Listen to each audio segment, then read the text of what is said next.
We're live from Georgia, a key battleground state in the race for the White House. In just moments, the current U.S. president will debate the former U.S. president as their party's presumptive nominees, a first in American history. We want to welcome our viewers in the United States and around the world to our studios in Atlanta. This is the CNN presidential debate. This debate is being produced by CNN and is coming to you live on CNN, CNN International, CNN.com, CNN Max, and CNN Espanol. This is a pivotal moment between President Joe Biden and former President Donald Trump in their rematch for the nation's highest office. Each will make his case to the American people with just over 4 months until Election Day. Good evening, I'm Dana Bash, anchor of CNN's Inside Politics and co-anchor of State of the Union. I'm Jake Tapper, anchor of CNN's The Lead and co-anchor of State of the Union. Dana and I will co-moderate this evening. Our job is to facilitate a debate between the two candidates tonight. Before we introduce them, we want to share the rules of the debate with the audience at home. Former President Trump will be on the left side of the screen. President Biden will be appearing on the right. A coin toss determined their positions. Each candidate will have 2 minutes to answer a question and 1 minute each for responses and rebuttals. An additional minute for follow-up, clarification, or response is at the moderator's discretion.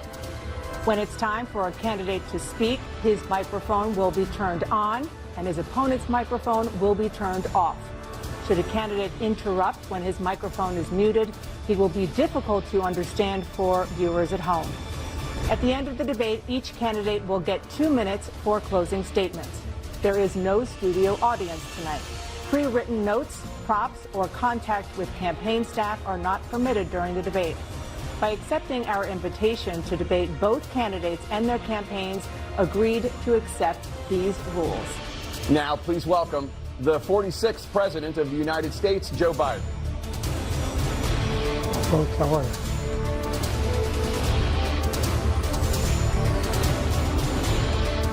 Great to be here. Thank you. And please welcome the 45th President of the United States, Donald Trump.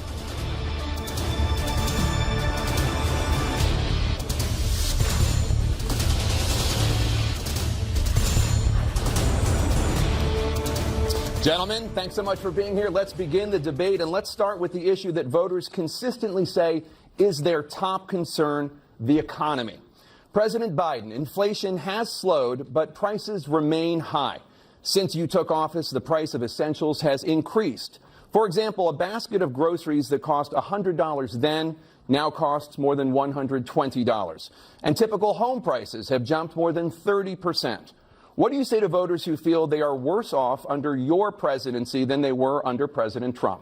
We got to take a look at what I was left when I became president, what Mr. Trump left me.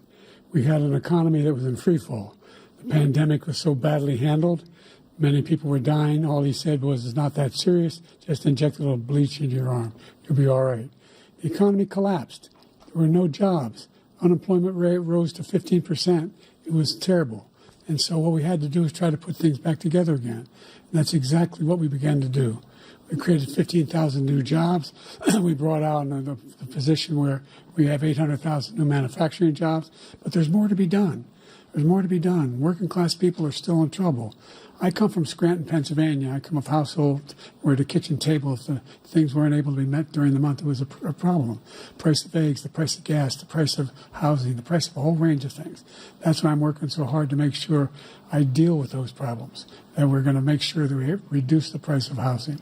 We're going to make sure we build 2 million new units. We're going to make sure we cap rents so corporate greed can't take over. The combination, what I was left with in corporate greed, is the reason why we're in this problem right now. In addition to that, we're in a situation where if you take a look at all that was done in his administration, he didn't do much at all. By the time he left, things were in chaos, literally chaos. And so we put things back together. We created, I said, those jobs. We make sure we had a situation where we brought down the price of prescription drugs, which is a major issue for many people, to $15 for a insulin shot as opposed to $400. No senior has to pay more than $200 for any drug, all the drugs they can include beginning next year. in a situation and we're going to make that available to everybody, to all Americans. So we're working to bring down the price of around the kitchen table, and that's what we're going to get done. Thank you. President Trump? We have the greatest economy in the history of our country. We have never done so well. Everybody was amazed by it. Other countries were copying us. We got hit with COVID, and when we did, we spent the money necessary so we wouldn't end up in a Great Depression, the likes of which we had in 1929. By the time we finished, so we did a great job. We got a lot of credit for the economy, a lot of credit for the military, and no wars, and so many other things. Everything was rocking good. But the thing we never got the credit for, and we should have, is getting us out of that COVID mess. He created mandates that was a disaster for our country. But other than that, we had given them back a country where the stock market actually was higher than pre-COVID, and nobody thought that was even possible. The only jobs he created are for illegal immigrants and bounce-back jobs, a bounce-back from the COVID. He has not done a good job. He's done a poor job, and inflation's killing our country. It is absolutely killing us. Thank you. President Biden? Well, look, the greatest economy in the world, he's the only one who thinks that, I think. I don't know anybody else who thinks he had the greatest economy in the world. And, you know, the fact of the matter is that we find ourselves in a situation where his economy, he rewarded the wealthy. He had the largest tax cut in American history, $2 trillion. He raised a deficit larger than any president has in any one term. He's the only president other than Herbert Hoover who's lost more jobs than he had when he began, since Herbert Hoover. The idea that he did something that was significant. And the military, you know, when he was president, they were still killing people in Afghanistan. He didn't do anything about that. When he was president, we were still finding ourselves in a position where you had a notion that we were this safe country. The truth is, I'm the only president this century that doesn't have this decade, that doesn't have any troops dying anywhere in the world like he did. President Trump, I want to follow up if I can. Am I allowed to respond to him? Well, I'm going to ask you a follow-up. You can do whatever you want with the minute that we give you. I want to follow up. You want to impose a 10% tariff on all goods coming into the U.S. How will you ensure that that doesn't drive prices even higher? It's not going to drive them higher. It's just going to cause countries that have been ripping us off for years, like China and many others, in all fairness to China. It's going to just force them to pay us a lot of money, reduce our deficit tremendously, and give us a lot of power for other things. But he made a statement. The only thing he was right about is I gave you the largest tax cut in history. I also gave you the largest regulation cut in history. That's why we had all the jobs. And the jobs went down, and then they bounced back, and he's taking credit for bounce-back jobs. You can't do that. He also said he inherited 9% inflation. No, he inherited almost no inflation, and it stayed that way for 14 months. And then it blew up under his leadership because they spent money like a bunch of people that didn't know what they were doing. And they don't know what they were doing. It was the worst, probably the worst administration in history. There's never been. And as far as Afghanistan is concerned, I was getting out of Afghanistan, but we were getting out with dignity, with strength, with power. He got out. It was the most embarrassing day in the history of our country's life. President Trump, over the last 8 years, under both of your administrations, the national debt soared to record highs.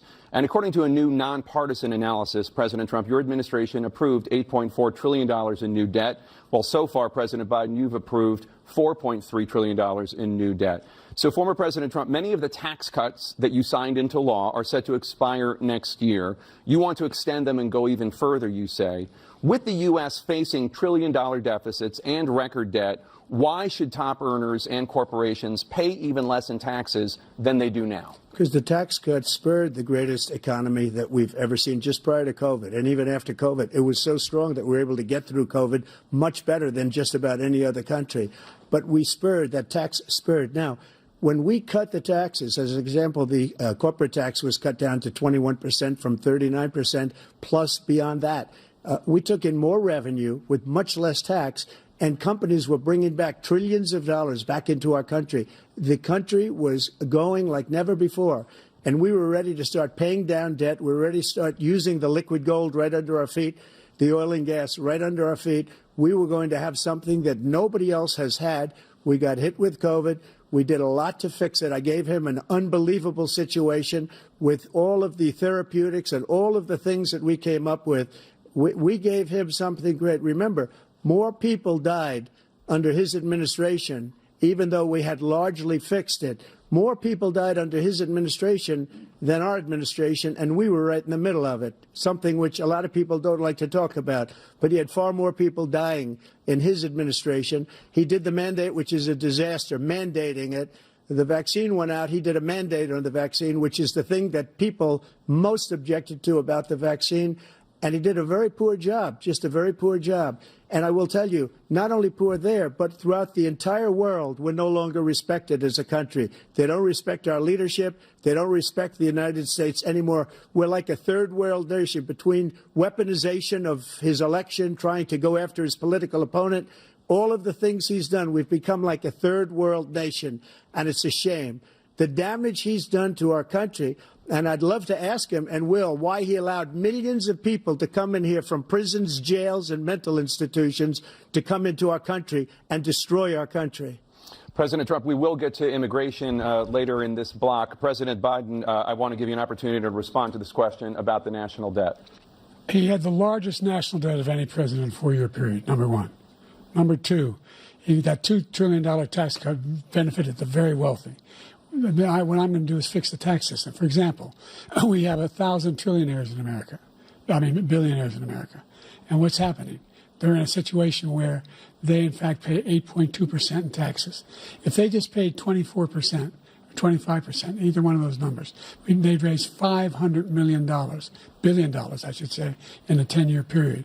We'd be able to wipe out his debt. We'd be able to help make sure that all those things we need to do, child care, elder care, making sure that we continue to strengthen our health care system, making sure that we're able to make every single solitary person eligible for what I've been able to do with the COVID, with dealing with everything we have to do with, look, if we finally beat Medicare.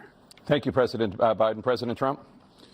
Well, he's right. He did beat Medicare. He beat it to death, and he's destroying Medicare because all of these people are coming in. They're putting them on Medicare. They're putting them on Social Security. They're going to destroy Social Security. This man is going to single-handedly destroy Social Security. These millions and millions of people coming in, they're trying to put them on Social Security. He will wipe out Social Security. He will wipe out Medicare. So he was right in the way he finished that sentence. And it's a shame. What's happened to our country in the last 4 years is not to be believed.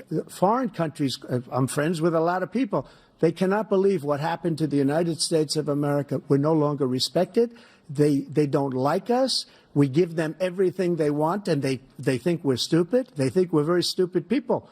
What we're doing for other countries, and they do nothing for us. What this man has done is absolutely criminal. Thank you, President Trump. Dana? This is the first presidential election since the Supreme Court overturned Roe v. Wade. This morning, the court ruled on yet another abortion case, temporarily allowing emergency abortions to continue in Idaho, despite that state's restrictive ban. Former President Trump, you take credit for the decision to overturn Roe v. Wade, which returned the issue of abortion to the states. Correct. However, the federal government still plays a role in whether or not women have access to abortion pills. They're used in about 2/3 of all abortions. As president, would you block abortion medication? First of all, the Supreme Court just approved the abortion pill, and I agree with their decision to have done that, and I will not block it. And if you look at this whole question that you're asking, complex but not really complex. 51 years ago, you had Roe v. Wade, and everybody wanted to get it back to the states. Everybody, without exception. Democrats, Republicans, liberals, conservatives. Everybody wanted it back. Religious leaders. And what I did is I put 3 great Supreme Court justices on the court, and they happened to vote in favor of killing Roe v. Wade and moving it back to the states. This is something that everybody wanted.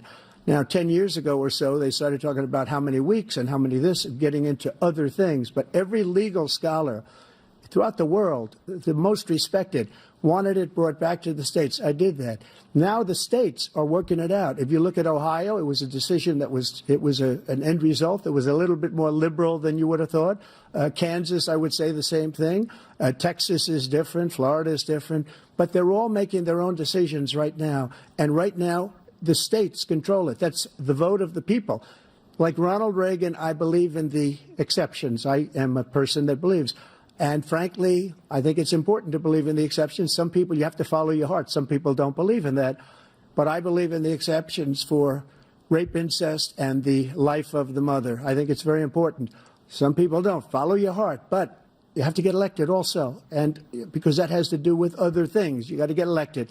The problem they have is they're radical because they will take the life of a child in the 8th month, the 9th month, and even after birth. After birth, if you look at the former governor of Virginia, he was willing to do this. He said, we'll put the baby aside and we'll determine what we do with the baby, meaning we'll kill the baby. What happened is we brought it back to the states, and the country is now coming together on this issue. It's been a great thing.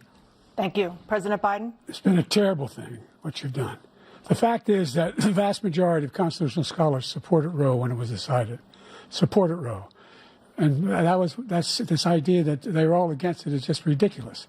And this is the guy who says the state should be able to have it. We're in a state where in 6 weeks, you don't even know whether you're pregnant or not, but you cannot see a doctor, and have him decide on what your circumstances are, whether you need help. The idea that states are able to do this is a little like saying we're going to turn civil rights back to the states, let each state have a different rule. Look, there's so many young women who have been, including a young woman who just was murdered, and he went to the funeral.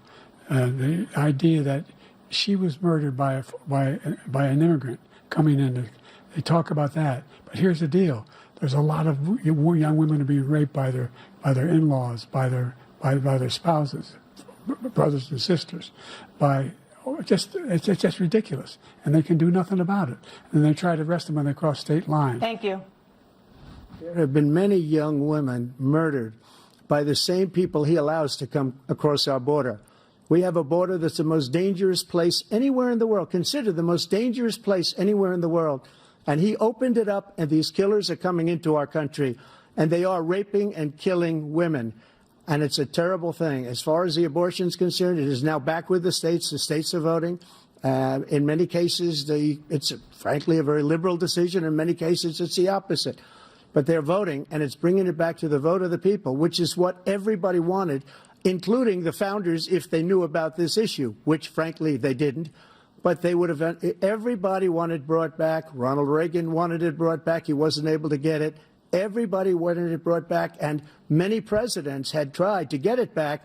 I was the one to do it. And again, this gives it the vote of the people, and that's where they wanted it. Every legal scholar wanted it that way. Staying on the topic of abortion, President Biden, 7 states, I'll let you do that. This is the same topic. 7 states have no legal restrictions on how far into a pregnancy a woman can obtain an abortion. Do you support any legal limits on how late a woman should be able to terminate a pregnancy? I supported Roe v. Wade, which had 3 trimesters. The first time is between the woman and the doctor. Second time is between the doctor and an extreme situation. The third time is between the doctor, between the woman and the state. The idea that the politicians, that the founders wanted the politicians to be the ones making decisions about women's health is ridiculous. That's the last. No politician should be making that decision. A doctor should be making those decisions. That's how it should be run. That's what you're going to do. And if I'm elected, I'm going to restore Roe v. Wade. So that means he can take the life of the baby in the 9th month and even after birth, because some states, Democrat run, take it after birth. Again, the former governor of Virginia, put the baby down, then we decide what to do with it. So he's willing to, as we say, rip the baby out of the womb in the 9th month and kill the baby. Nobody wants that to happen, Democrat or Republican. Nobody wants it to happen. You're lying. That is simply not true. The Roe v. Wade does not provide for that. That's not the circumstance. Only if a woman's life is in danger, she's going to die. That's the only circumstance in which that can happen. But we are not for late-term abortion, period. Period, period. Under Roe v. Wade, you have late-term abortion. You can do whatever you want, depending on the state. You can do whatever you want. We don't think that's a good thing. We think it's a radical thing. We think the Democrats are the radicals, not the Republicans. For 51 years, that was the law. 51 years, constitutional scholarship said it was the right way to go. 51 years, and it was taken away because this guy put very conservative members on the Supreme Court. He takes credit for taking it away. What's he going to do? What's he going to do? In fact, if the MAGA Republicans, he gets elected, and the MAGA Republicans control the Congress, and they pass a universal ban on abortion, period, across the board at 6 weeks or 7 or 8 or 10 weeks, something very, very conservative. Is he going to sign that bill? I'll veto it. He'll sign it. Thank you. Let's turn now to the issue of immigration and border security. President Biden, a record number of migrants have illegally crossed the southern border on your watch. Overwhelming border states and overburdening cities such as New York and Chicago, and in some cases causing real safety and security concerns. Given that, why should voters trust you to solve this crisis? Because we worked very hard to get a bipartisan agreement that not only changed all of that, it made sure that we are in a situation where you had no circumstance where they could come across the border with the number of border police there are now. We significantly increased the number of asylum officers. By the way, the Border Patrol endorsed my position. In addition to that, we found ourselves in a situation where when he was president, he was separating babies from their mothers, putting them in cages, making sure the families were separated. That's not the right way to go. What I've done since I've changed the law, what's happened? I've changed it in a way that now you're in a situation where there are 40% fewer people coming across the border illegally. That's better than when he left office. And I'm going to continue to move until we get the total ban on the total initiative relative to what we're going to do with more Border Patrol and more asylum officers. President Trump? I really don't know what he said at the end of that sentence. I don't think he knows what he said either. Look, we had the safest border in the history of our country. The border, all he had to do was leave it. All he had to do was leave it. He decided to open up our border, open up our country to people that are from prisons, people that are from mental institutions, insane asylum, terrorists. We have the largest number of terrorists coming into our country right now, all terrorists, all over the world, not just in South America, all over the world. They come from the Middle East, everywhere. All over the world, they're pouring in. And this guy just left it open. And he didn't need legislation because I didn't have legislation. I said, close the border. We had the safest border in history. In that final couple of months of my presidency, we had, according to Border Patrol, who is great, and by the way, who endorsed me for president, but I won't say that, but they endorsed me for president. Brandon, just speak to him. But look, we had the safest border in history. Now we have the worst border in history. There's never been anything like it. And people are dying all over the place, including the people that are coming up in caravans. Thank you, President Trump. President Biden? The only terrorist who's done anything crossing the border is one who came along and killed under his administration, killed an al-Qaeda person come in his administration, killed 3 American soldiers. That's the only terrorist that's there. I'm not saying that no terrorist ever got through, but the idea they're emptying their prisons, we're welcoming these people, that's simply not true. There's no data to support what he said. Once again, he's exaggerating, he's lying. President Trump, staying on the topic of immigration, you've said that you're going to carry out, quote, the largest domestic deportation operation in American history, unquote. Does that mean that you will deport every undocumented immigrant in America, including those who have jobs, including those whose spouses are citizens, and including those who have lived here for decades? And if so, how will you do it? Just 1 second. He said we killed 3 people. The people we killed are al-Baghdadi and Soleimani, the 2 greatest terrorists, biggest terrorists anywhere in the world, and it had a huge impact on everything, not just border, on everything. He's the one that killed people with the bad water, including hundreds of thousands of people dying, and also killing our citizens when they come in. We are living right now in a rat's nest. They're killing our people in New York, in California, in every state in the union, because we don't have borders anymore. Every state is now a border. And because of his ridiculous, insane, and very stupid policies, people are coming in and they're killing our citizens at a level that we've never seen. We call it migrant crime. I call it Biden migrant crime. They're killing our citizens at a level that we've never seen before. And you're reading it like these 3 incredible young girls over the last few days. One of them, I just spoke to the mother, and he just had the funeral for this girl, 12 years old. This is horrible what's taken place. What's taken place in our country, we're literally an uncivilized country now. He doesn't want it to be. He just doesn't know. He opened the borders. Nobody's ever seen anything like. And we have to get a lot of these people out, and we have to get them out fast because they're going to destroy our country. Just take a look at where they're living. They're living in luxury hotels in New York City and other places. Our veterans are on the street. They're dying because he doesn't care about our veterans. He doesn't care. He doesn't like the military at all, and he doesn't care about our veterans. Nobody been worse. I had the highest approval rating for veterans taking care of the VA. He has the worst. He's gotten rid of all the things that I approved, choice that I got through Congress, all of the different things I approved, they abandoned. We had by far the highest, and now it's down in less than half because he's done all these great things that we did, and I think he did it just because I approved it, which is crazy.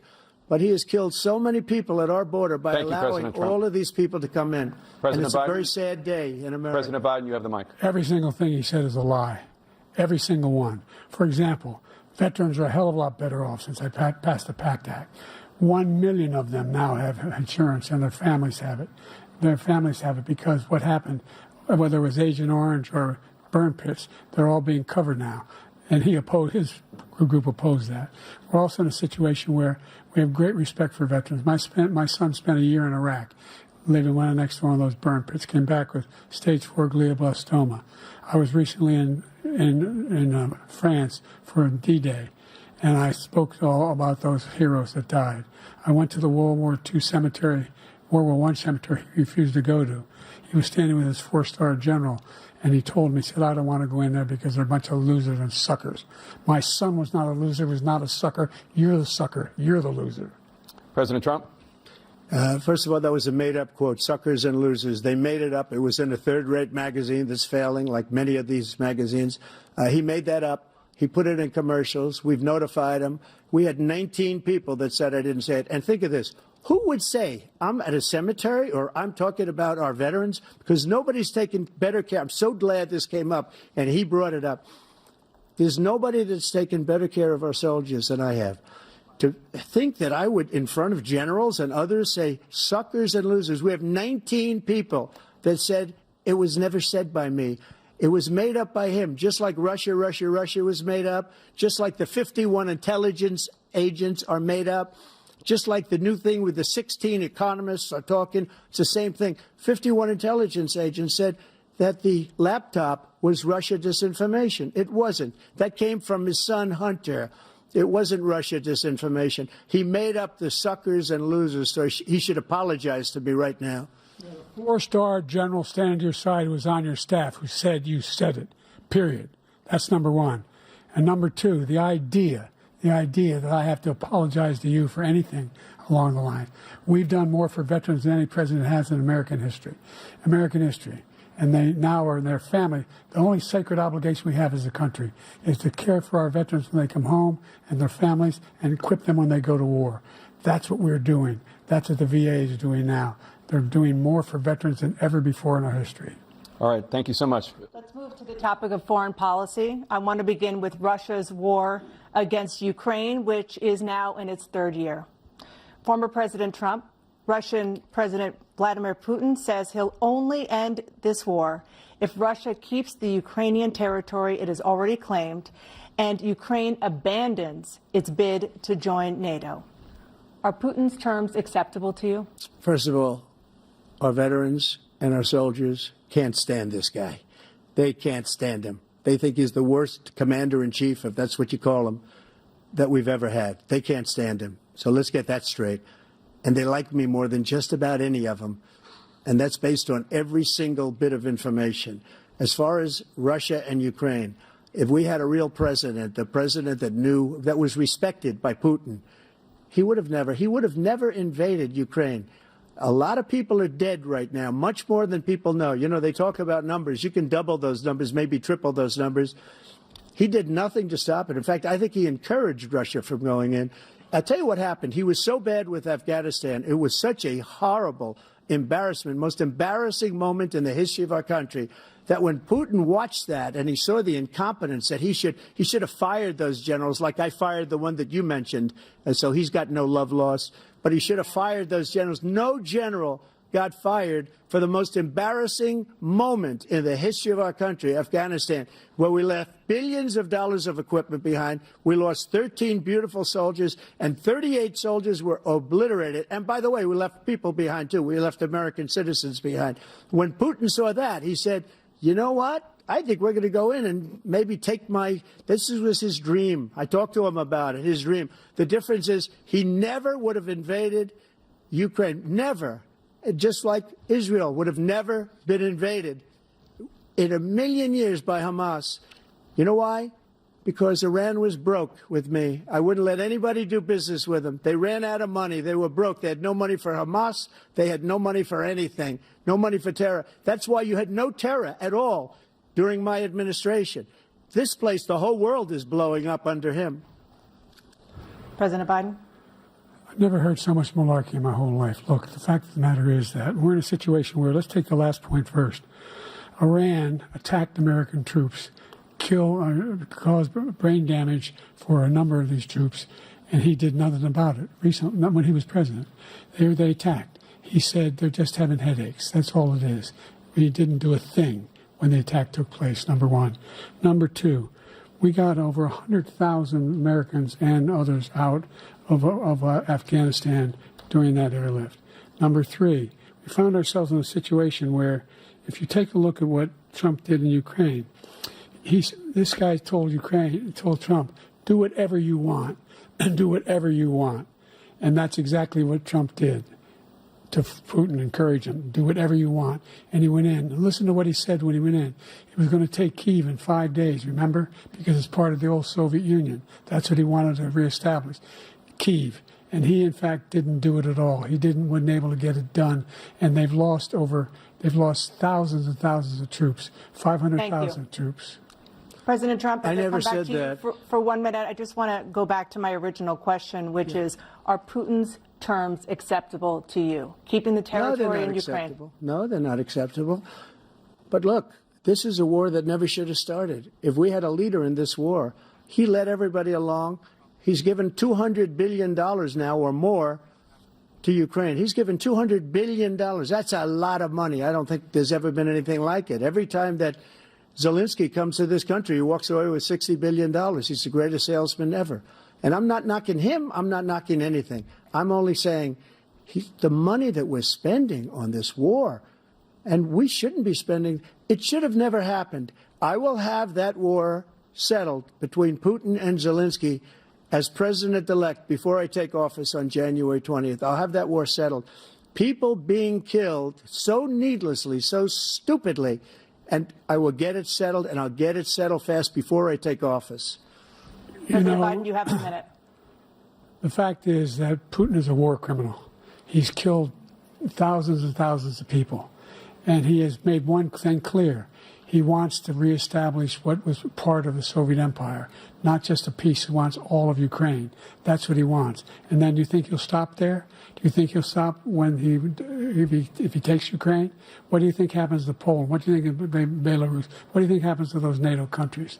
And so if you want a war, you ought to find out what he's going to do, because if in fact he does what he says and walks away, by the way, all that money we give Ukraine are from weapons we make here in the United States. We give them the weapons, not the money at this point.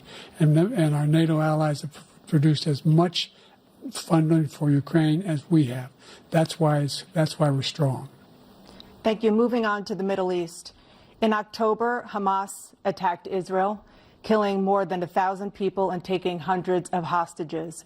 Among those held and thought to still be alive are 5 Americans. Israel's response has killed thousands of Palestinians and created a humanitarian crisis in Gaza. President Biden, you've put forward a proposal to resolve this conflict, but so far Hamas has not released the remaining hostages, and Israel is continuing its military offensive in Gaza. So what additional leverage will you use to get Hamas and Israel to end the war? You have 2 minutes.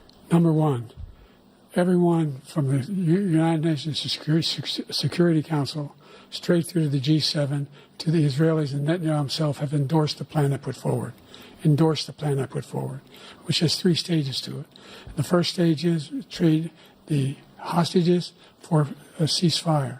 Second phase is a ceasefire with additional conditions. The third phase is the end of the war. The only one who wants the war to continue is Hamas, number one. They're the only ones standing out. We're still pushing hard to get them to accept. In the meantime, what's happened? In Israel, we're finding that the only thing I've denied Israel was 2,000-pound bombs. They don't work very well in populated areas. They kill a lot of innocent people. We're providing Israel with all the weapons they need and when they need them. And by the way, I'm the guy that organized the world against Iran when they had a full-blown intercontinental ballistic missile attack on Israel. No one was hurt. No one Israeli was accidentally killed, and it just stopped. We saved Israel. We are the biggest producer of support for Israel of anyone in the world. And so they're two different things. Hamas cannot be allowed to be continued. We continue to send our experts and our intelligence people as to how they can get Hamas like we did bin Laden. You don't have to do it. And by the way, they've been greatly weakened, Hamas, greatly weakened, and they should be. They should be eliminated. But you've got to be careful for using certain weapons among population centers. Just going back to Ukraine for 1 second. We have an ocean separating us. The European nations together have spent $100 billion or maybe more than that, less than us. Why doesn't he call them and say, you got to put up your money like I did with NATO? I got them to put up hundreds of billions of dollars. The Secretary General of NATO said Trump did the most incredible job I've ever seen. They wouldn't have any. They were going out of business. We were spending almost 100% of the money was paid by us. He didn't do that. He's getting all. You got to ask these people to put up the money. We're over $100 billion more spent, and it has a bigger impact on them because of location, because we have an ocean in between. You got to ask them. As far as Israel and Hamas, Israel's the one that wants to go. He said the only one who wants to keep going is Hamas. Actually, Israel is the one, and you should let him go and let him finish the job. He doesn't want to do it. He's become like a Palestinian, but they don't like him because he's a very bad Palestinian. He's a weak one. President Biden, you have a minute. I've never heard so much foolishness. This is a guy who wants to get out of NATO. You're going to stay in NATO? He's going to pull out of NATO. The idea that we have, our strength lies in our alliances as well. It may be a big ocean, but we're ever able to avoid a war in Europe, a major war in Europe? What happens if, in fact, you have Putin continue to go into NATO? We have an Article 5 agreement. Attack on one is attack on all. You want to start the nuclear war he keeps talking about, go ahead. Let Putin go in and control Ukraine and then move on to Poland and other places. See what happens then. He has no idea what the hell he's talking about. And by the way, I got 50 other nations around the world to support Ukraine, including Japan and South Korea, because they understand that this kind of dislocation has a serious threat to the whole world peace. No major war in Europe has ever been able to be contained just to Europe. President Trump, just to follow up, would you support the creation of an independent Palestinian state in order to achieve peace in the region? I'd have to see, but before we do that, the problem we have is that we spend all the money. So they kill us on trade. I made great trade deals with the European nations because if you add them up, they're about the same size economically. Their economy is about the same size as the United States. And they were no cars, they don't want anything that we have, but we're supposed to take their cars, their food, their everything, their agriculture. I changed that. But the big thing I changed is they don't want to pay. And the only reason that he can play games with NATO is because I got them to put up hundreds of billions of dollars. I said, and he's right about this, I said, no, I'm not going to support NATO if you don't pay. They asked me that question, would you guard us against Russia at a very secret meeting of the 28 states at that time, nations at that time. And they said, no, if you don't pay, I won't do that. And you know what happened? Billions and billions of dollars came flowing in the next day and the next months. But now we're in the same position. We're paying everybody's bills. Let's turn to the issue of democracy. Former President Trump, I want to ask you about January 6, 2021. After you rallied your supporters that day, some of them stormed the Capitol to stop the constitutionally mandated counting of electoral votes. As president, you swore an oath to, quote, preserve, protect, and defend, unquote, the Constitution. What do you say to voters who believe that you violated that oath through your actions and inaction on January 6th and worry that you'll do it again? Well, I don't think too many believe that. And let me tell you about January 6th. On January 6th, We had a great border. Nobody coming through, very few. On January 6th, we were energy independent. On January 6th, we had the lowest taxes ever. We had the lowest regulations ever. On January 6th, we were respected all over the world. All over the world, we were respected. And then he comes in, and we're now laughed at. We're like a bunch of stupid people. What happened to the United States' reputation under this man's leadership is horrible, including weaponization, which I'm sure at some point you'll be talking about, where he goes after his political opponent because he can't beat him fair and square. You have 80 seconds left. My question was, what do you say to those voters who believe that you violated your constitutional oath through your actions and inaction on January 6, 2021, and worry that you'll do it again? Well, I didn't say that to anybody. I said peacefully and patriotically. And Nancy Pelosi, if you just watched the news from 2 days ago, on tape to her daughter, who's a documentary filmmaker, they say, but she's saying, oh, no, it's my responsibility. I was responsible for this. Because I offered her 10,000 soldiers or National Guard, and she turned them down. And the mayor in writing, by the way, the mayor, in writing, turned it down, the mayor of D.C.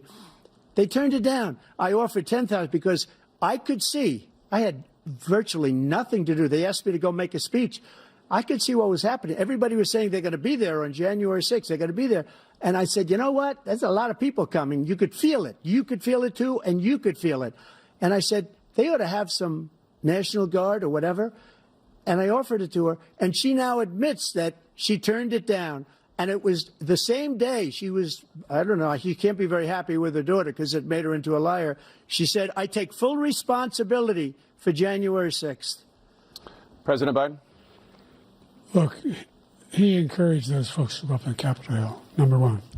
I sat in the dining room off the Oval Office. He sat there for 3 hours watching, begging, being begged by his vice president and a number of his colleagues on the Republican side as well to do something, to call for a stop, to end it. Instead, they talked about these people being patriots and great patrons of America. In fact, he says he'll now forgive them for what they've done. They've been convicted. He says he wants to commute their sentences and say that no. But he went to every single court in the nation. I don't know how many cases, scores of cases, including the Supreme Court. And they said, no, this guy is responsible for doing what was done. He didn't do a damn thing. And these people should be in jail. And they should be the ones who are being held accountable. And he wants to let them all out. And now he says if he loses again, such a whiner that he is, that it could be a bloodbath. Thank you, President Biden. President Trump? What they've done to some people that are so innocent, you ought to be ashamed of yourself. What you have done, how you've destroyed the lives of so many people. When they ripped down Portland, when they ripped down many other cities, you go to Minnesota, Minneapolis, what they've done there, with the fires all over the city. If I didn't bring in the National Guard, that city would have been destroyed. When you look at all of they took over big chunks of Seattle. I was all set to bring in the National Guard. They heard that. They saw them coming, and they left immediately. What he said about this whole subject is so off.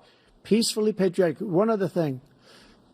The Unselect Committee, which is basically two horrible Republicans that are all gone now, out of office, and Democrats, all Democrats, they destroyed and deleted all of the information they found because they found out we were right. We were right. And they deleted and destroyed all of the information. They should go to jail for that. If a Republican did that, they'd go to jail. Thank you, President Trump. President Biden, I want to give you a minute. The only person on this stage is a convicted felon is the man I'm looking at right now. And the fact of the matter is, what he's telling you is simply not true. The fact is that there was no effort on his part to stop what was going on up in Capitol Hill. And all those people, every one of those who were convicted, turned over desks, turned them over statues. The idea that those people are patriots? Come on. When I asked him the first two debates we had, first time around, I said, will you denounce the Proud Boys? He said, no, I'll tell them to stand by. The idea he's refusing, will you denounce these guys? We denounce the people we're talking about now? We denounce the people who attacked that Capitol? What are you going to do? I'm going to give you a minute, President Trump, for a follow-up question I have. after a jury convicted you of 34 felonies last month, you said if reelected, you would, quote, have every right to go after, unquote, your political opponents. You just talked about members of the Select Committee on January 6th going to jail. Your main political opponent is standing on stage with you tonight. Can you clarify exactly what it means about you feeling you have every right to go after your political opponents? Well, I said my retribution is going to be success. We're going to make this country successful again, because right now it's a failing nation. My retribution is going to be success. But when he talks about a convicted felon, his son is a convicted felon at a very high level. His son is convicted, going to be convicted probably numerous other times. Should have been convicted before, but his Justice Department let the statute of limitations lapse on the most important things. But he could be a convicted felon as soon as he gets out of office. Joe could be a convicted felon with all of the things that he's done. He's done horrible things. All of the death caused at the border, telling the Ukrainian people that we're going to want $1 billion or you change the prosecutor. Otherwise, you're not getting $1 billion. If I ever said that, that's quid pro quo. That we're not going to do anything. We're not going to give you $1 billion unless you change your prosecutor having to do with the son. This man is a criminal. This man, you're lucky. You're lucky. I did nothing wrong. We'd have a system that was rigged and disgusting. I did nothing wrong. Thank you, President Trump. President Biden, you have said, I'm coming right to you, sir. Well, you want to respond? Go ahead. I'll give you a minute to respond. The idea that I did anything wrong relative to what you're talking about is outrageous. It's simply a lie, number one. Number two, the idea that you have a right to seek retribution against any American just because you're president is wrong. It's simply wrong. No president's ever spoken like that before. No president in our history has spoken like that before. Number three, the crimes that you are still charged with, and think of all the civil penalties you have. How many billions of dollars do you owe in civil penalties for molesting a woman in public, for doing a whole range of things, of having sex with a porn star on the night while your wife was pregnant? I mean, what are you talking about? You have the morals of an alley cat. Give you a minute, sir. I didn't have sex with a porn star, number one. Number two, that was a case that was started and moved. They moved a high-ranking official, a DOJ, into the Manhattan DA's office to start that case. That case is going to be appealed and won. We had a very terrible judge, a horrible judge, Democrat. The prosecutor were all high-ranking Democrats, appointed people, and both the civil and the criminal. He basically went after his political opponent because he thought it was going to damage me. But when the public found out about these cases, because they understand it better than he does, he has no idea what these cases are. But when they found out about these cases, you know what they did? My poll numbers went up, way up. You know that because you're reporting it. And we took in more money in the last 2 weeks than we've ever taken in the history of any campaign. I don't think any campaign has ever taken. Hundreds of millions of dollars came pouring in because the public knows it's a scam, and it's a guy that's after his political opponent because he can't win fair and square. Thank you, President Trump. President Biden, you have said, quote, Donald Trump and his MAGA Republicans are determined to destroy American democracy. Do you believe that the tens of millions of Americans who are likely to vote for President Trump will be voting against American democracy? The more they know about what he's done, yes. The more they know about what he's done. And there's a lot more coming. He's got a lot of cases down the road coming around. He's got a whole range of issues he has to face. I don't know what the juries will do, but I do know he has a real problem. And so the fact that, could you ever think you heard any president say that I'm going to seek retribution? Do you ever hear any president say that I thought Hitler had some good ideas? What got me involved to run in the first place after my son had died, I decided in Iraq, because of Iraq, I said I wasn't going to run again until I saw what happened in Charlottesville, Virginia. People coming out of the woods carrying swastikas on torches, and singing the same anti-Semitic bile they sang when back in Germany. And the young woman got killed. I spoke to the mother, and they asked him, they said, what do you think of those people? The ones who got killed, the one who tried to stop it, and the ones, he said, I think they're fine people on both sides. What American president would ever say, Nazis coming out of fields, carrying torches, singing the same anti-Semitic bile, carrying swastikas, were fine people? And this is the guy who says Hitler's done some good things. I'd like to know what they are. The good things Hitler's done, that's what he said. This guy has no sense of American democracy. President Trump. Jake, both of you know that, sir, has been totally wiped out because when you see the sentence, it said 100% exoneration on this. So he just keeps it going. He says he ran because of Charlottesville. He didn't run because of Charlottesville. He ran because it was his last chance. He's not equipped to be president. You know it, and I know it. It's ridiculous. We have a debate. We're trying to justify his presidency. His presidency, he's without question the worst president, the worst presidency in the history of our country. We shouldn't be having a debate about it. There's nothing to debate. He made up the Charlottesville story, and you'll see it's debunked all over the place. Every anchor has, every reasonable anchor has debunked it. And just the other day it came out where it was fully debunked.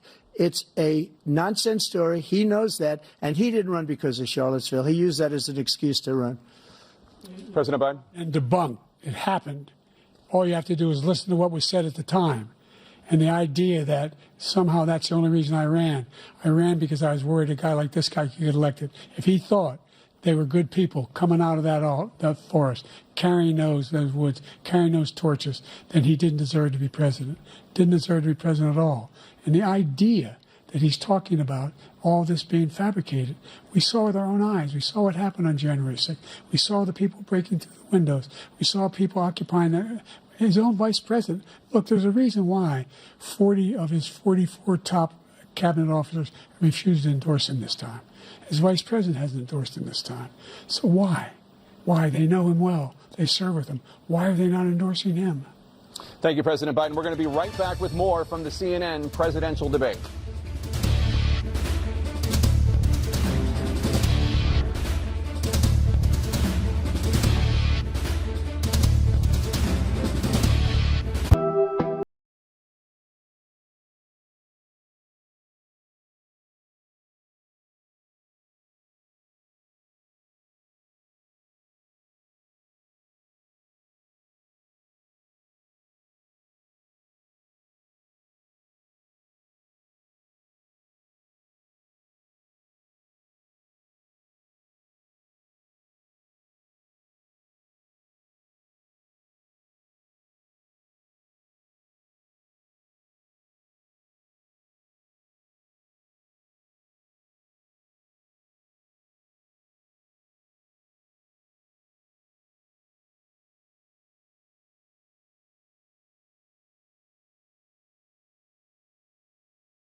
Welcome back to the CNN presidential debate live from Georgia.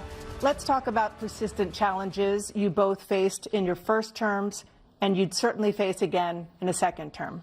President Biden, while black unemployment dropped to a record low under your presidency, black families still earn far less than white families.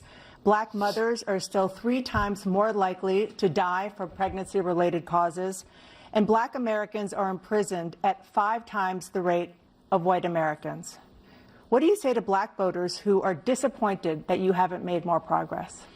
They acknowledge they made a lot of progress, number one. The fact of the matter is there's more small black businesses that have been started than any time in history.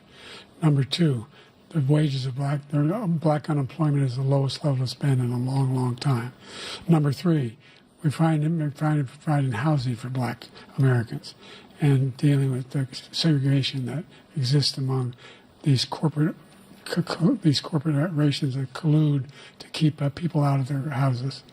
And in addition to that, we find that the impact on the choice that black families have to make relative to child care is incredibly difficult. When we did the first major piece of legislation in the past, I was able to reduce black child care costs. I cut them in half. We got to make sure we provide for child care costs. We got to make sure, because when you provide those child care protections, you increase economic growth because more people can be in the job market. So there's more to be done, considerably more to be done. But we've done a great deal so far, and I'm not letting up, and they know it. You have 49 seconds left. What do you say to black voters who are disappointed with the progress so far? I say I don't blame them for being disappointed. Inflation is still hurting them badly. For example, I provided for the idea that any black family, first-time home buyer, should get a $10,000 tax credit to be able to buy their first home so they can get started. I made sure that we're in a situation where all those black families and those black individuals who had to take out student loans that were ballooning, that if they were engaged in nursing, doctor, and anything having to do with volunteerism, if they paid their bills for 10 years on their student debt, all the rest was forgiven after 10 years. Millions have benefited from that. And we're going to do a whole lot more for black families. Thank you, President Trump. And he caused the inflation. He's blaming inflation, and he's right, it's been very bad. He caused the inflation, and it's killing black families and Hispanic families and just about everybody. It's killing people. They can't buy groceries anymore. They can't. You look at the cost of food where it's doubled and tripled and quadrupled. They can't live. They're not living anymore. He caused this inflation. I gave him a country with essentially no inflation. It was perfect. It was so good. All he had to do is leave it alone. He destroyed it with his Green New scam and all this money that's being thrown out the window. He caused inflation. As sure as you're sitting there, the fact is that his big kill on the black people is the millions of people that he's allowed to come in through the border. They're taking black jobs now, and it could be 18, it could be 19, and even 20 million people. They're taking black jobs, and they're taking Hispanic jobs, and you haven't seen it yet, but you're going to see something that's going to be the worst in our history. Thank you. President Biden? There was no inflation when I became president. You know why? The economy was flat on its back. 15% unemployment. He decimated the economy, absolutely decimated the economy. That's why there was no inflation at the time. There were no jobs. We provided thousands of millions of jobs for individuals who are in all communities, including minority communities. We made sure that they have health insurance. We have covered, the ACA has increased. I made sure that they're $8,000 per person in a family to get written off for health care.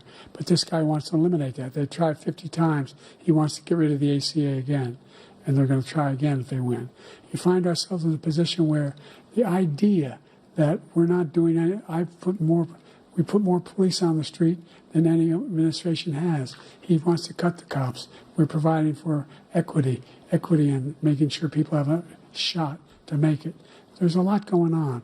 But in inflation, he caused it by his tremendous malfeasance in the way he handled the pandemic. Thank you. Another persistent challenge is the climate crisis.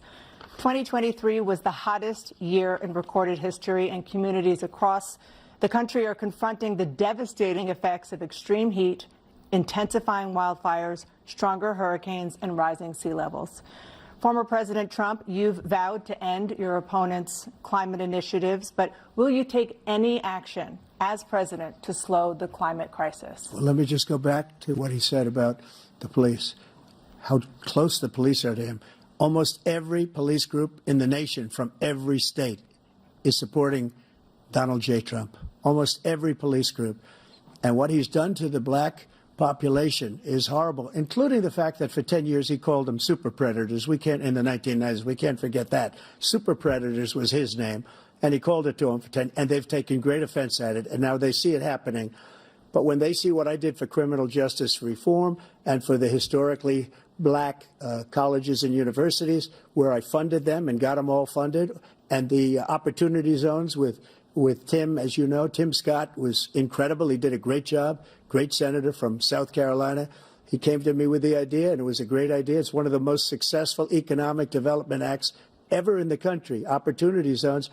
And the biggest beneficiary are blacks. And that's why we have the best numbers with them in maybe ever. They're saying ever. I read this morning where ever, the best numbers. He's lost much of the black population because he's done a horrible job for black people. He's also done a horrible job for Hispanics. But wait till you see these millions of people pouring into our country, and they're going to take the jobs, and it's already started, and you haven't seen anything yet. It's a disaster. You've 38 seconds left. President Trump, will you take any action as president to slow the climate crisis? So I want absolutely immaculate clean water, and I want absolutely clean air, and we had it. We had H2O. We had the best numbers ever, and we were using all forms of energy, all forms, everything. And yet, during my 4 years, I had the best environmental numbers ever. And my top environmental people gave me that statistic just before I walked on the stage, actually. I don't know where the hell he's been. The idea that anything he said is true. I've passed the most extensive climate change legislation in history. We find ourselves, and by the way, black colleges.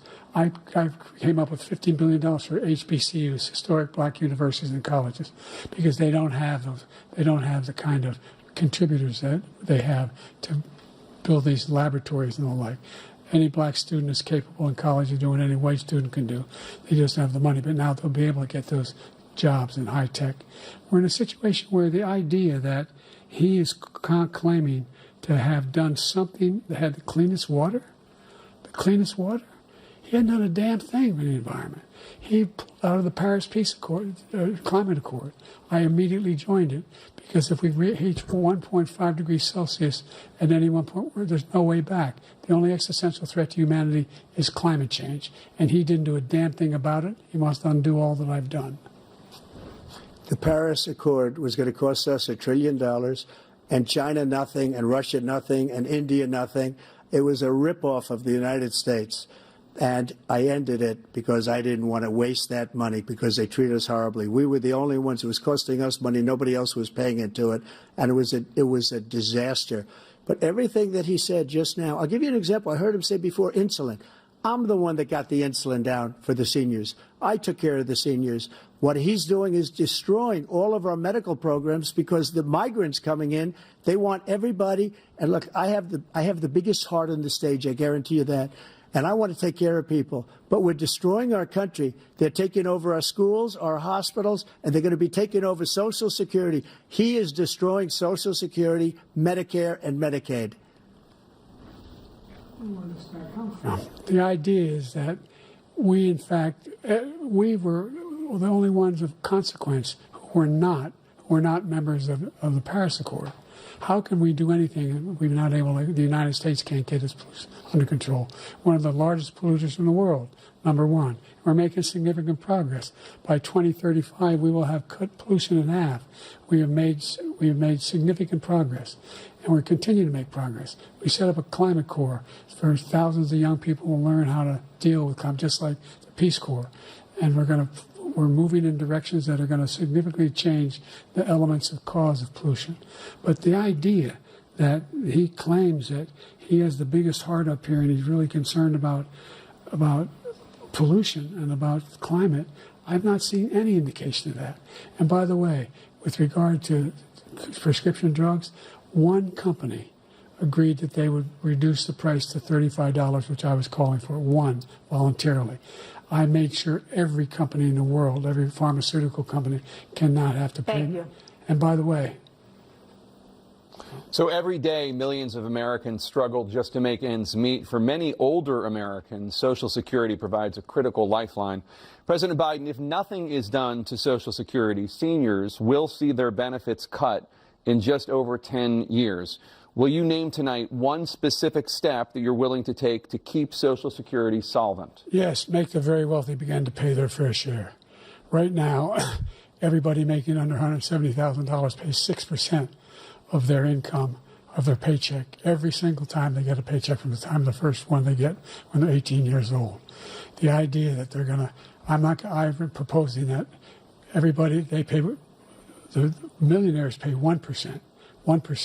So no one I would not raise the cost of Social Security for anybody under $400,000. After that, I began to make the wealthy begin to pay their fair share by increasing from 1% beyond to be able to guarantee the program for life.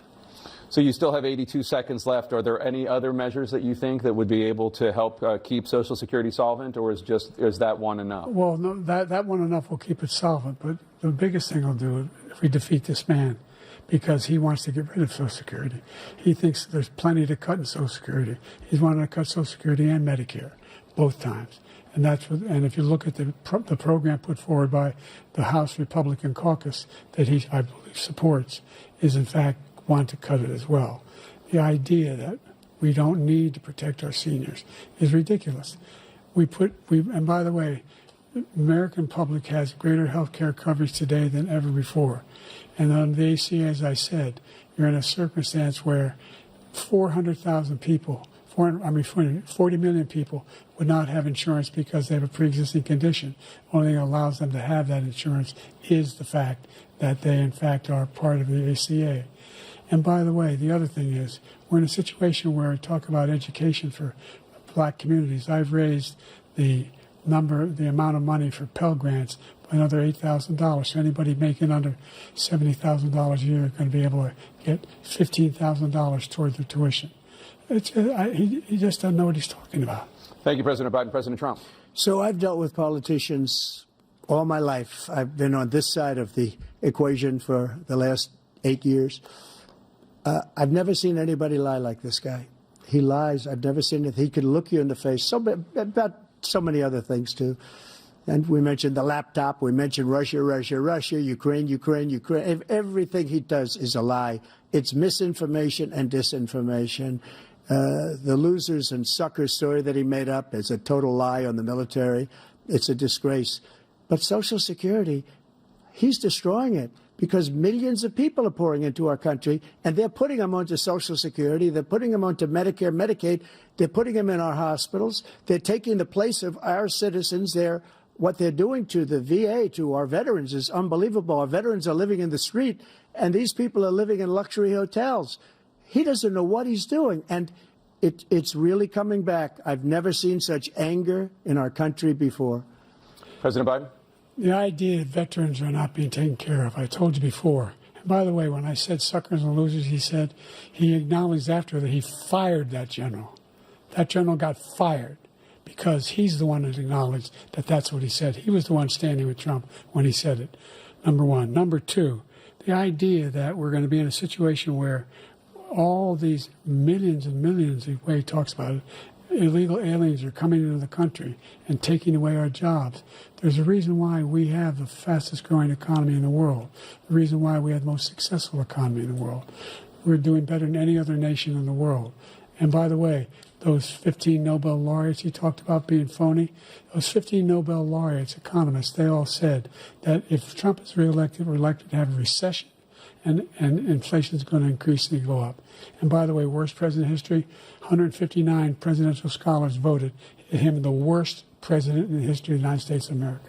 President Biden, thank you so much. Let's turn to the cost of child care, which many American families struggle to afford. President Trump, both you and President Biden have tried to address this issue, but the average cost of child care in this country has risen to more than $11,000 a year per child. For many families, the cost of child care for 2 children is more than their rent.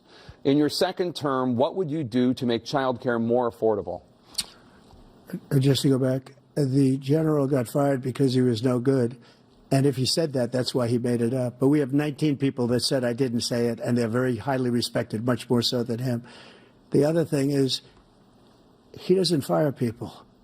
He never fired people. I've never seen him fire anybody. I did fire a lot. I fired Comey because he was no good. I fired a lot of the top people at the FBI, drained the swamp. They were no good. Not easy to fire people. You'd pay a price for it, but they were no good. I inherited these people. I didn't put him there. I didn't put Comey there. He was no good. I fired him. This guy hasn't fired anybody. He never fires. He should have fired every military man that was involved with that the Afghanistan horror show, the most embarrassing moment in the history of our country. He didn't fire. Did you fire anybody? Did you fire anybody that's on the border that's allowed us to have the worst border in the history of the world? Did anybody get fired for allowing 18 million people, many from prisons, many from mental institutions? Did you fire anybody that allowed our country to be destroyed? Joe, our country is being destroyed as you and I sit up here and waste a lot of time on this debate. This shouldn't be a debate. He is the worst president. He just said about me because I said it. But look, he's the worst president in the history of our country. He's destroyed our country. Now all of a sudden he's trying to get a little tough on the border. He came out with a nothing deal, and it reduced it a little bit, like this much. It's insignificant. He wants open borders. He wants our country to either be destroyed or he wants to pick up those people as voters. And I don't think we just can't let it happen. If he wins this election, our country doesn't have a chance, not even a chance, of coming out of this rut. We probably won't have a country left anymore. That's how bad it is. He is the worst in history by far. Thank you, President Trump. President Biden? We're the most admired country in the world. We're the United States of America. There's nothing beyond our capacity. We have the finest military in the history of the world, the finest in the history of the world. No one thinks we're weak. No one wants to screw around with us. Nobody, number one. Number two, the idea that we're talking about worst presidents. I wasn't joking. Look it up or go online. 159 or 58, don't hold me the exact number, presidential historians, they've had meetings and they voted who's the worst president in American history. One through best to worst. They said he was the worst in all of American history. That's a fact. That's not conjecture. He can argue they're wrong, but that's what they voted. The idea that he is doing anything to deal with child care, he did for virtually nothing to child care. We should significantly increase the child care tax credit. We should significantly increase the availability of women and men or single parents to be able to go back to work. And we should encourage businesses to have. Thank you, President Biden. Facilities. President Trump, the question was about what would you do to make child care more affordable, if you want to take your minute. Just so you understand, we have polling, we have other things that they rate him the worst because what he's done is so bad. And they rate me, I'll show you, I will show you, and they rate me one of the best, okay? And if I'm given another 4 years, I will be the best. I think I'll be the best. Nobody's ever created an economy like us. Nobody ever cut taxes like us. He's the only one I know. He wants to raise your taxes by 4 times. He wants to raise everybody's taxes by 4 times. He wants the Trump tax cuts to expire. So everybody, including the 2 of you, are going to pay 4 to 5 times. Nobody ever heard of this before. All my life, I'd grow up and I'd see politicians talking about cutting taxes. When we cut taxes, as I said, we did more business. Apple and all these companies, they were bringing money back into our country. The worst president in history by far, and everybody knows it. President Biden? Look, the fact of the matter is that he's dead wrong about, he's increased the tariff, he will increase the taxes on middle-class people. I said I'd never raise a tax on anybody making less than $400,000. I didn't. But this tariff is 10% tariffs. Everything coming in the country, you know what the economists say? That's going to cost the average American $2,500 a year more because they're going to have to pay the difference in food and all the things that we're importing. Number two, he's in a situation where he talks about how he has not raised. He somehow helped the middle class. Middle class have been devastated by you. Now you want a new tax cut of $5 trillion over the next 10 years, which is going to fundamentally bankrupt the country. You had the largest deficit of any president in American history, number one. Number two, you have not, in fact, made any contact, any progress with China. We are the lowest trade deficit with China since 2010. Thank you, President Biden. You lost. Thank you, President Biden. Let's discuss an epidemic impacting millions of Americans that both of you have made a top priority in your first term, the opioid crisis. And for both of you, the number of overdose deaths in this country has gone up. Under your term, it went up. Under your term, it has gone up. Former President Trump, despite the efforts that both of you have made, more than 100,000 Americans are dying from overdoses every year, primarily from fentanyl and other opioids. What will you do to help Americans right now in the throes of addiction who are struggling to get the treatment they need? To finish up, we now have the largest deficit in the history of our country under this guy. We have the largest deficit with China. He gets paid by China. He's a Manchurian candidate. He gets money from China. So I think he's afraid to deal with them or something. But do you notice he never took out my tariffs because we bring in so much money with the tariffs that I imposed on China. He never took them away. He can't because it's too much money. It's tremendous. And we saved our steel industries, and there was more to come, but he hasn't done that. But he hasn't cut the tariffs because he can't, because it's too much money. But he's got the largest deficit in the history of our country, and he's got the worst situation with China. China's going to own us if you keep allowing them to do what they're doing to us as a country. They are killing us as a country, Joe, and you can't let that happen. You're destroying our country. So, President Trump, you have 67 seconds left. The question was, what are you going to do to help Americans in the throes of addiction right now who are struggling to get the treatment they need? Jake, we were doing very well at addiction until the COVID came along. We had the 2.5, almost 3 years of like nobody's ever had before, any country, in every way. And then we had to get tough. And it was the drugs pouring across the border it started to increase. We got great equipment. We bought the certain dog that's the most incredible thing that you've ever seen, the way they can spot it. We did a lot, and we were getting very low numbers, very, very low numbers. Then he came along. The numbers, have you seen the numbers now? It's not only the 18 million people that I believe is even low because the gotaways, they don't even talk about gotaways. But the numbers of the amount of drugs and human trafficking in women coming across our border, the worst thing I've ever seen, at numbers that nobody's ever seen under him because the border's so bad. But the number of drugs coming across our border now is the largest we've ever had by far. President Trump, thank you. President Biden? Fentanyl and the byproducts of fentanyl went down for a while. And I wanted to make sure we use the machinery that can detect fentanyl, these big machines that roll over everything that comes across the border.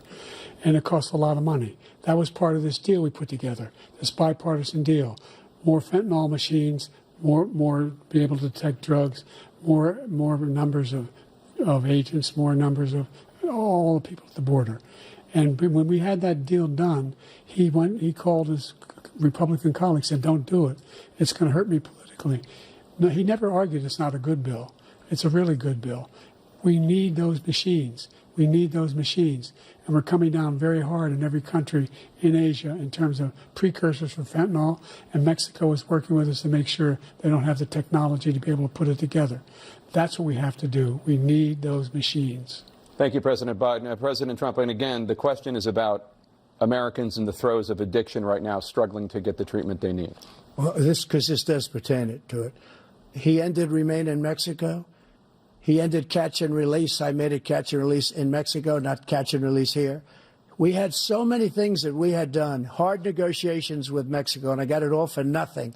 It's just like when you have a hostage. We always pay $6 billion for a hostage. Every time we say it's a hostage. Now we have a hostage, a Wall Street Journal reporter, I think a good guy, and he's over there because Putin is laughing at this guy, probably asking for billions of dollars for the reporter.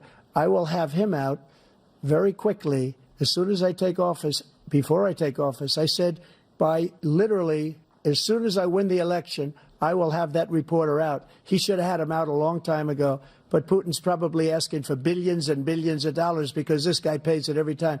We had 2 cases. We paid $6 billion for 5 people. I got 58 people out, and I paid essentially nothing. Thank you, President Trump. Dana? Let's turn to concerns that voters have about each of you. President Biden, you would be 86 at the end of your second term. How do you address concerns about your capability to handle the toughest job in the world well into your 80s? Well, first of all, I spent half my career being criticized as being the youngest person in politics. I was the second youngest person ever elected to the United States Senate, and now I'm the oldest. This guy's 3 years younger and a lot less competent. I think that just look at the record. Look at what I've done. Look how I've turned around the horrible situation he left me. As I said, 15 million new jobs, 800,000 manufacturing jobs, more investment in America, over billions of dollars in private investment in enterprises that we are growing. By the way, we brought an awful lot of people. The whole idea of computer chips. We used to have 40% of the market. We invented those chips, and we lost it because he was sending people to find the cheapest jobs overseas and then bring home a product. So I went to South Korea. I convinced Samsung to invest billions of dollars here in the United States, and guess what? Those fabs they call to build these chips. Those fabs pay over $100,000. You don't need a college degree for them. And there's billions, about $40 billion already being invested and being built right now in the United States, creating significant jobs for Americans from all over the world. President Biden, you have 40 seconds left. Would you like to add anything? Yeah, I would. The idea that somehow we are this failing country. I never heard a president talk like this before. We're the envy of the world. Name me a single major country president who wouldn't trade places with the United States of America for all our problems and all our opportunities. We're the most progressive country in the world in getting things done. We're the strongest country in the world. We're a country in the world who keeps our word, and everybody trusts us, all of our allies, and those who he coddles up to, from Kim Jong-un, he sends love letters to, and Putin, etc. They don't want to screw around with us. Thank you. Former President Trump, to follow up, you would be 82 at the end of your second term. What do you say to voters who have concerns about your capabilities to serve? Well, I took 2 tests, cognitive tests. I aced them, both of them, as you know. We made it public. He took none. I'd like to see him take one, just one, a real easy one. Like go through the first 5 questions. He couldn't do it. But I took 2 cognitive tests. I took physical exams every year. And, you know, we knock on wood wherever we may have wood, that I'm in very good health. I just won 2 club championships, not even senior, 2 regular club championships. To do that, you have to be quite smart, and you have to be able to hit the ball a long way. And I do it. He doesn't do it. He can't hit a ball 50 yards. He challenged me to a golf match. He can't hit a ball 50 yards. I think I'm in very good shape. I feel that I'm as in good a shape as I was 25, 30 years ago. Actually, I'm probably a little bit lighter, but I'm in as good a shape as I was years ago. I feel very good. I feel the same. But I was willing to take a cognitive test. And you know what? If I didn't do well, I aced them. Dr. Ronnie Jackson, who's a great guy when he was White House doctor. And then I took another one, a similar one. And one of them said they'd never seen anybody ace him. Thank you. President Biden? You can see he is 6'5" and only 223 pounds, or 235 pounds. Never said it was 6'4". Well, you said 6'4", 200. Well, anyway, anyway, just take a look at what he says he is, and take a look at what he is. Look, I'd be happy to have a driving contest with him. I got my handicap, which when I was vice president, down to a 6. But by the way, I told you before, I'm happy to play golf with you if you carry your own bag. Think you can do it? That's the biggest lie. That he's a 6 handicap of all. I was an 8 handicap. Yeah. 8. Never. But I had, you know how many? I've seen you swing. I know you swing. Let's not act like children. President Trump, we're going to 21 turn Let's not act like children. You are to a a child. specific concern that voters have about you. Will you pledge tonight that once all legal challenges have been exhausted, that you will accept the results of this election, regardless of who wins, and you will say right now that political violence in any form is unacceptable? Well, I shouldn't have to say that, but of course I believe that. It's totally unacceptable. And if you would see my statements that I made on Twitter at the time, And also my statement that I made in the Rose Garden, you would say is one of the strongest statements you've ever seen. In addition to the speech I made in front of, I believe, the largest crowd I've ever spoken to. And I will tell you, nobody ever talks about that. They talk about a relatively small number of people that went to the Capitol and in many cases were ushered in by the police. And as Nancy Pelosi said, it was her responsibility, not mine. She said that loud and clear. But the answer is, if the election is fair, free, and I want that more than anybody. And I'll tell you something. I wish he was a great president because I wouldn't be here right now. I'd be at one of my many places enjoying myself. I wouldn't be under indictment because I wouldn't have been his political opponent because he indicted me because I was his opponent. I wish he was a great president. I would rather have that.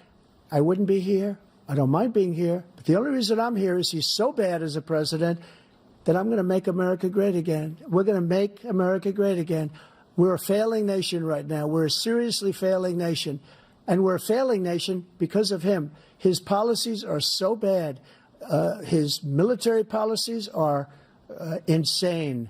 They're insane. These are wars that will never end with him. He will drive us into World War III, and we're closer to World War III than anybody can imagine. We are very, very close to World War III, and he's driving us there. And Kim Jong-un and President Xi of China, Kim Jong-un of North Korea, all of these, Putin, they don't respect him. They don't fear him. They have nothing going with this gentleman, and he's going to drive us into World War III. You want a World War III, let him follow and win, and let Putin say, do what you want, NATO. Just do what you want. There's a thing called Article 5. An attack on one is an attack on all, and required response. The idea, I can't think of a single major leader in the world who wouldn't trade places with the job I've done and what they've done. Because we are a powerful nation. We have wonderful peace. It's because of the people, not me. It's because of the American people. They're capable of anything, and they step up when they're needed. And right now, we're needed. We're needed to protect the world because our own safety is at stake. And again, you want to have a war, just let Putin go ahead and take Kyiv, make sure they move on, see what happens in Poland, Hungary, and other places along that border. Then you have a war. President Trump, as I come back to you for a follow-up, the question was, will you accept the results of this election, regardless of who wins? Just to finish what he said, if I might, Russia, they took a lot of land from Bush. They took a lot of land from Obama and Biden. They took no land, nothing from Trump, nothing. He knew not to do it. He's not going to play games with me. He knew that. I got along with him very well, but he knew not to play games. He took nothing from me. But now he's going to take the whole thing from this man right here. That's a war that should have never started. It would have never started ever with me. And he's going to take Ukraine. And, you know, you asked me a question before, would you do this with? He's got us in such a bad position right now with Ukraine and Russia because Ukraine's not winning that war. He said, I will never settle until such time.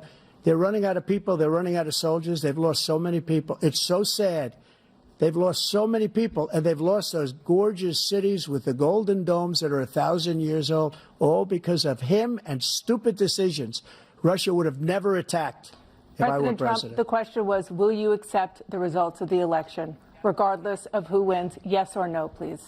If it's a fair and legal and good election, absolutely. I would have much rather accepted these, but the fraud and everything else was ridiculous. And if you want, we'll have a news conference on it in a week, or we'll have another one of these in a week. But I will absolutely, there's nothing I'd rather do. It would be much easier for me to do that than I'm running again. I wasn't really going to run until I saw the horrible job he did. He's destroying our country. I would be very happy to be someplace else, in a nice location someplace. And again, no indictments, no political opponent stuff, because it's the only way he thinks he can win. But unfortunately, it's driven up my numbers and driven them up to a very high level because the people understand it. Well, let's see what your numbers are when this election is over. Let's see. You're a whiner. When you lost the first time, you continued, you appealed and appealed to courts all across the country. Not one single court in America said any of your claims had any merit, state or local, none. but you continue to provoke this lie about somehow there's all this misrepresentation, all this stealing. There is no evidence of that at all. And I tell you what, I doubt whether you'll accept it because you're such a whiner.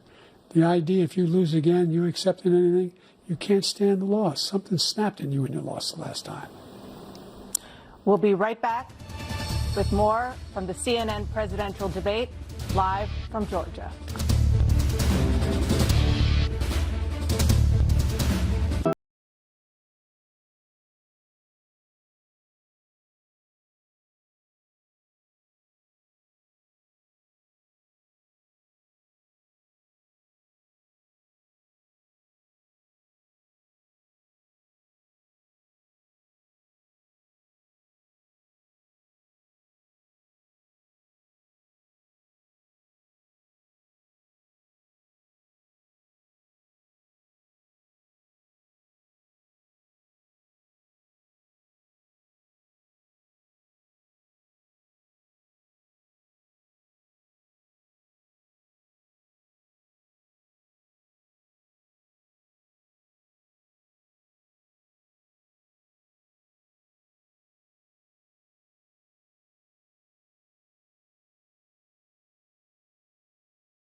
It is now time for the candidates to deliver their closing statements as predetermined by a coin toss. We're going to begin with you, President Biden. You have 2 minutes.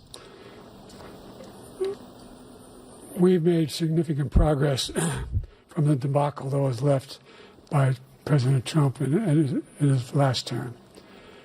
We find ourselves in a situation where, number one, we have to make sure that we have a fair tax system.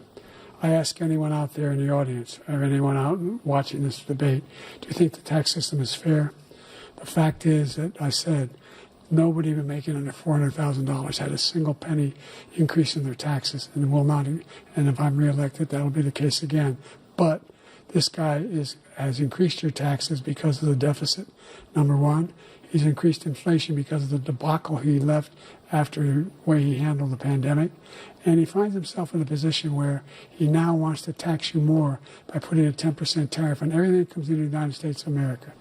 What I did, when, for example, he wants to get rid of the ability of Medicare for us to be able to negotiate drug prices with the big pharma companies. Well, guess what? We got it down to $35 for insulin instead of $400. No more than $2,000 for every senior, no matter how much prescription they need. You know what that did? That reduced the federal debt by $160 billion over 10 years because the government doesn't have to pay the exorbitant prices. I'm going to make that available to every senior all along, it's happening now, and everybody in America. He wants to get rid of that. I'm going to make sure that we have child care. We're going to significantly increase the credit people have for child care. I'm going to make sure we do something about what we're doing on lead pipes and all the things that are causing health problems for people across the country. We're going to continue to fight to bring down inflation and give people a break. Thank you, President Biden. President Trump, you now have 2 minutes for your closing statement.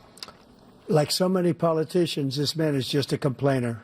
He said, we want to do this, we want to do that, we want to get rid of this tax, that tax. But he doesn't do anything. All he does is make our country unsafe by allowing millions and millions of people to pour in. Our military doesn't respect him. We look like fools in Afghanistan. We didn't stop Israel. It was such a horrible thing that would have never happened. It should have never happened. Iran was broke. Anybody that did business with Iran, including China, they couldn't do business with the United States. They all passed. Iran was broke. They had no money for Hamas or Hezbollah, for terror, no money whatsoever. Again, Ukraine should have never happened. He talks about all this stuff, but he didn't do it. For 3.5 years, we're living in hell. We have the Palestinians and we have everybody else rioting all over the place. You talk about Charlottesville. This is 100 times Charlottesville, 1,000 times. The whole country is exploding because of you, because they don't respect you, and they have to respect their president, and they don't respect you throughout the world. What we did was incredible. We rebuilt the military. We got the largest tax cut in history, the largest regulation cut in history. The reason he's got jobs is because I cut the regulations that gave jobs, but he's putting a lot of those regulations back on. All of the things that we've done, nobody's never seen anything like, even from a medical standpoint, right to try, where we can try space-age materials instead of going to Asia or going to Europe and trying to get when you're terminally ill. Now you can go and you can get something. You sign a document. They've been trying to get it for 42 years. But you know what we did for the military was incredible. Choice for our soldiers, where our soldiers, instead of waiting for 3 months to see a doctor, can go out and get themselves fixed up and readied up and take care of themselves, and they're living. And that's why I had the highest approval rating in the history of the VA. So all of these things, we're in a failing nation, but it's not going to be failing anymore. We're going to make it great again. Thank you, former President Trump, President Biden.